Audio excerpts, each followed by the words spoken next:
So finally got the transmission back from Paul Rogers Transmissions, and yeah, it looks great and hopefully it performs great. Been a long time in the making to get this, so it's really big move to get this back and progress the build. It's got a stage 2 shift kit in it, full clutch overhaul, clean out, repaint, sprag upgrade, dynode, calibrated for the torque converter for 459 horsepower, and ready to go. So it's just a job that I can tick off and not have to worry about anymore. This is a 3,500 stall converter from TCE. So that's what we went with. Of course, you end up, paying for a little bit, I think, all up. So I supplied the gearbox, but yeah, it still ended up being about $4,000 to overhaul this. Now, a lot of people would be like, oh, well, why don't you just buy a T6 or a T56 or Tremac or whatever it is? And yeah, you've got a point there as well, but I thought it's easier just to, these are a good strong box once they've done the adequate mods to it. Because it was in the ute, I've just figured it's easier to put it back in the ute, and I'm happy with that. The couple of things I've got to do to it to finalise it will be the shifter as well. Like I've got the original, so I've got the original shifter here, which is just a stock Holden one. The thing I like about this is it has the ability to fit into the console, that's already stock. So that is one consideration to factor in when I'm actually going to buy one. And also I don't have to, cut holes in the floor pans and things like that. Paul told me if you buy the right one, you can get a bang shifter or something like that that'll sit in the same stock mount points as this, but it'll just allow you to, pull down to shift, and just looks a little bit nicer and newer than this. Although this would be fine, it's pretty much just chuck it in drive and off you go. And then if you want to, you just do the 1-2 drive up there for the 3-speed. So those units, the bang shifts are about $600, I think, or maybe a little bit less, depending on what brand you go for. Something to think about. All right, anyway, that's enough for the transmission. I spoke to Tony about the engine, because after watching the Skid Factory, one of the episodes where they started up a Brock Commodore, had a 355 stroker in it. Apparently one of the valves is a bit sticky or something because it had been sitting around for a while. Now this engine's been sitting for almost a year now. So that concerned me, because I was like, okay, well, it's probably just been compressing one valve spring for almost 12 months. So I said to Tony, should I be turning it over manually? And he said, yeah, take the spark plugs off, spray some CRC in it, and then just crank it over manually and turn it into a new position. So that to me sounds like a good idea. Don't know, it still might be a couple of months until I get this in, so I'm going to do that now.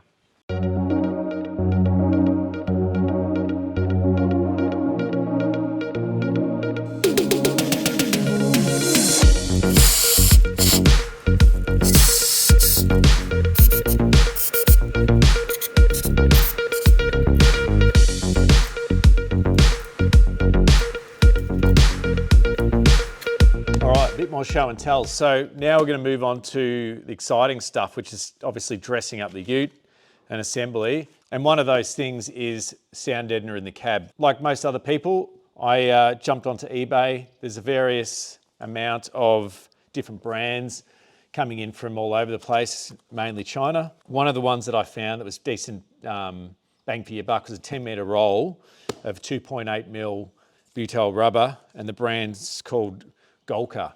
Now, I since can't find this on eBay anymore, but there's various other brands as well. So it's quite thick and really quite heavy. This roll, 10 meters, it's probably about, 30 kilos. So anyway, I had that sitting there, and I was thinking, oh yeah, well, I'll just chuck that in. And then I was on social media, and as you know, I've been a big fan of KBS stuff for a while. And I had a chat to them about butyl rubber, and in fact, they were announcing or in the final processes of making their own product for butyl rubber sound deadener. So anyway, they said, why don't you give it a go? So I was like, great. So anyway, they sent me 2 boxes, and they come in sheets like this. And so the difference between the stuff back there and this stuff is they've actually done their homework and compared it to Dynamat. So basically Dynamat is the leader in USA.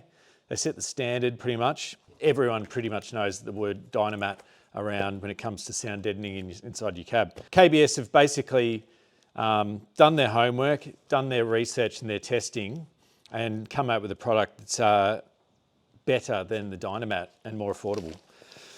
So the difference between the Golka stuff over there and this is 1.8 mil thick.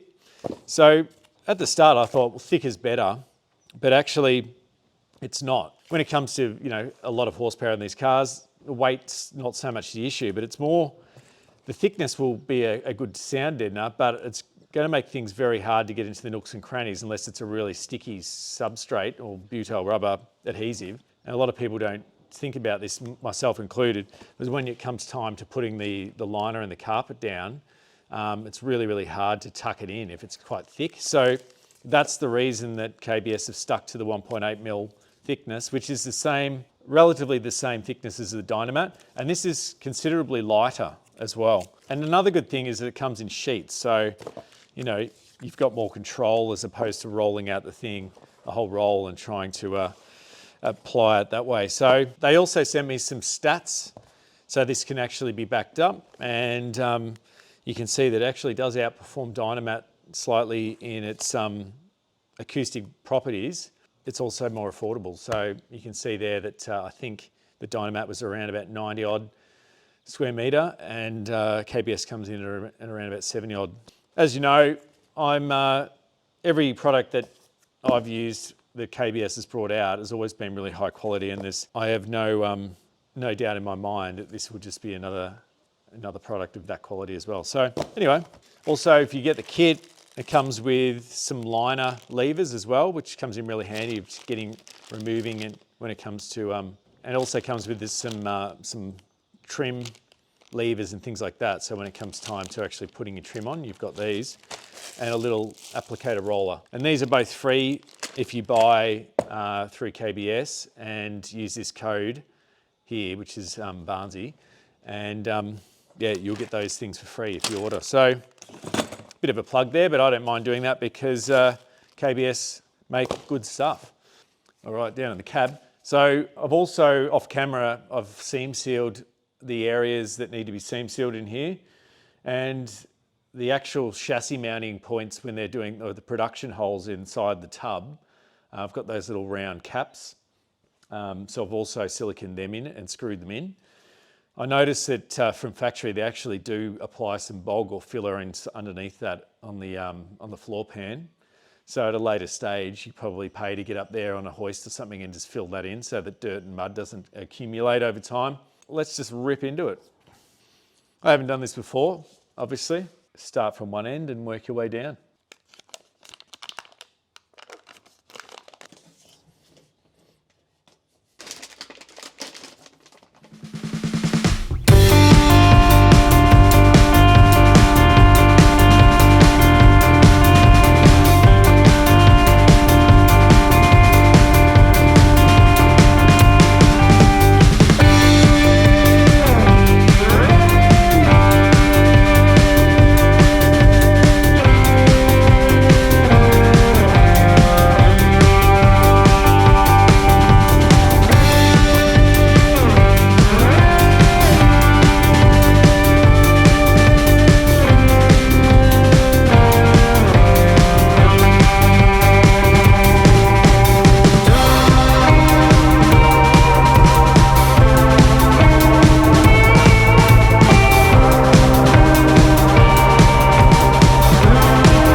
Happy with the results. Brought it up to the sort of the seam line there. It's not perfect around that seam line, but yeah, it's fine. And up the tunnel in the middle. Brought it back just next to the mounting points and onto the rear wall, and then yeah, just that little section in the middle on the roof, and that'll do me. So, but overall, really happy with the way it's laid down. It was super sticky.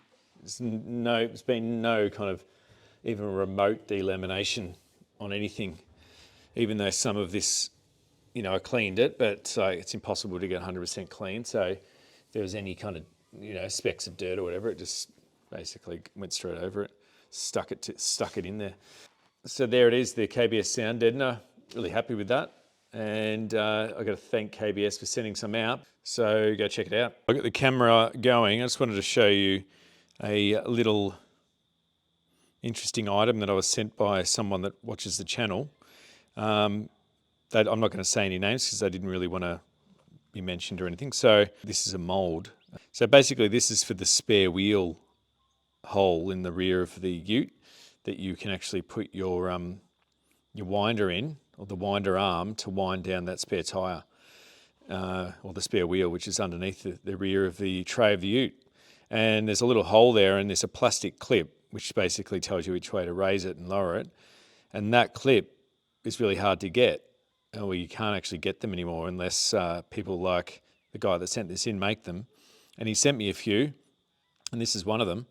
And I installed it yesterday, and it actually fit really well. So thanks again for sending me that. And yeah, it's just another thing I don't have to worry about. I'll show you the actual fit of it. All right, so that is it. That's one of them, at least, anyway, in situ. So yeah, it fits well. And just another thing I don't have to worry about. And with this HZ bar, you can still get access as well. All right, so now I'm going to move on to a rust repair. Okay, so I've got a couple of things more to paint that I've mentioned last time. So these are the stone guards underneath the bumper bar on the front. And yeah, they've got a couple of little dings in them, but nothing that won't take 10 minutes to fix and hammer and dolly out. So yeah, they're the two to be painted there. I've got the bonnet latch here, which also needs to be painted. And I've got this section here, which is the grille goes in front of the windscreen for access for your wiper blades and things like that. So there was a little section here I've just cut out, the little patch here, you can see. It's just an annoying little bit of rust. So I'm just going to make a little bit of a patch. It's a bit fiddly the way it's profiled. It's got a little bit of a lip there. I think I'll just fabricate that section out of a bit of sheet metal I've got lying around and just get it done. All right, so I've just got a bit of that sheet metal. It's actually from the fan that I used back to repair the radiator shroud, the radiator support. Just bent it up. Placed it in there. So I'll just tack that in. It's got the profile, the rough profile going on, where I've just crimped it, bent it in. So once I weld that in and grind it back, you won't notice it's there. So that'll sort that out, and then I can start to prep that for paint. All right, so that's done. It's good enough. And on the back as well. So there's some slight vice crimp marks there, and yeah, it's not the smoothest there, but I'll just finish it with some body filler and some high fill, and then that will be ready for paint, so I can tick that off. All right, so onto these rear tail lights. Basically, these tail light housings, I cannot find at all anywhere on the internet. So if you've got them, hold on to them, or if you know something I don't, let me know. But as far as I can see, I can't find them anywhere for sale. So it doesn't look like they've been reproduced anywhere. They are plastic and are prone to snapping where the screws go in there. So you can see that's got a crack. And these ones are actually still seated in there. All the wiring and everything is fine. So I'm just going to give it a clean up and obviously get the new gaskets on there that was supplied with the rubber kit. I don't think I'll need to paint that reflective silver. Once with a bit of clean up, it'll be fine. But I just noticed on the back with the HZ, these were actually cast aluminium. So obviously they tried to, when it was going into the plastic era, they tried to save some money and did them in plastic. But yeah, the HZ ones are far superior to these and would last forever, whereas these obviously have a shelf life. You can see that one's broken as well. So seeing I can't get them again, And really, just for something like that, it's probably not worth it. So I'm going to glue that and somehow, create a little bit of strength there. And then this had actually rusted out solidly on the bottom. So I think that's what happens over time, that dirt and water go in and congeal on the bottom of these. And so the bottom ones generally rust out first. And that's why you'll struggle to get them off, and that's why they crack. So I've also got, so these are the lenses on them, but they're fine. You could probably put them back on, but the clear's just a little bit dirty. There's a couple of scratches you can see on the lenses themselves. So they're quite, a lot of people sell them. Resto, Rare Spares, there's a lot of other places that actually sell them. So they've obviously reproduced them in overseas, and they're not that expensive. So I thought I'd just get a couple of those. Always love doing this. Just little things like that will make all the other panel work and the paint and the chrome stand out a little bit more. So I'm glad I've got those. And this was the nut I was talking about that I had to actually cut it out because it wasn't coming out. Yeah, it was just rusted solid inside. You can buy these. I'm pretty sure it's just a thread by itself that seats inside there. And obviously the bolt, then you put it through the frame on the ute, and then you just bolt it up on the other side. These are pretty much ready to be cleaned up and put back in the ute. And that will be the final assembly for the back end of the tailgate.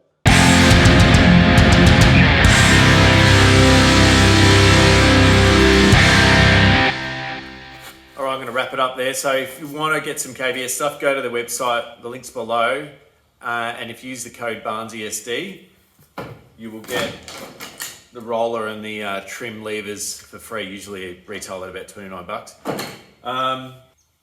And you've seen the results for yourself. So yeah, it's great stuff. And I'm glad I went with it over the Golka in the end. So there's a lot of purchases to be made to finish this off. So it's a real budget restriction for me, at least anyway. I'm still recovering from the engine and the gearbox investment, which is huge. So that's why this is slow. I will get things as I can get the cash flow in, and I'm very honest with that. So that's the reason it takes a long time. It's not because I'm lazy. So really, I've bought so the idea, the next couple of things that are going in here, obviously the carpet, door cards need to be retrimmed. We've got the headliner, got the kickboard, carpet, all that kind of stuff. So I'm going to get the center console, which is going to be brand new. I think they're about $470 or something from Rare Spares. So I'll get that in black. Obviously you've got to get the cushion with that. That's an additional thing. Those braces are quite rare, so I'm gonna have to figure out how to do that. I've ordered a GTS dash fascia, and this obviously wasn't a GTS dash from factory, which is surprising considering that they had the Kingswood mirrors. Obviously the option 253, but they didn't go for the GTS dash. So whoever ordered this is an interesting character. But yeah, so it had the stock. So I've still got the stock gauges, stock dash upstairs, but I'm going to embark on doing the GTS dash retrofit gauges. So it's going to be interesting to try and figure that out. There's some gauge adapters and things that you can get that people have made for autometer and things like that. I'm getting a cheaper run of gauges from eBay, but they're still the same diameter as the others anyway. So I'm going to embark on actually designing and fabricating those gauge holders myself and putting them in the GTS dash. Obviously a lot more work, but I think it'll be a good foray into 3D printing. I've been wanting to do that for a while, and I have the skill set to model. So I'm getting a 3D printer. Stay tuned for that, because that's going to be a really exciting little project. And I've got some other things that I'm going to be also fabricating in the future that are really rare parts on these utes and other Holdens that that aren't on the market and need to be fabricated and reproduced. So I'm going to take it on board to do that, but I'll start firstly with these gauge holders, and we'll go from there. Have a great Easter. As always, like and subscribe. If you haven't, follow me on Instagram, Barnesy's Builds. You can see all the updates on there, stories, posts, all that before each episode.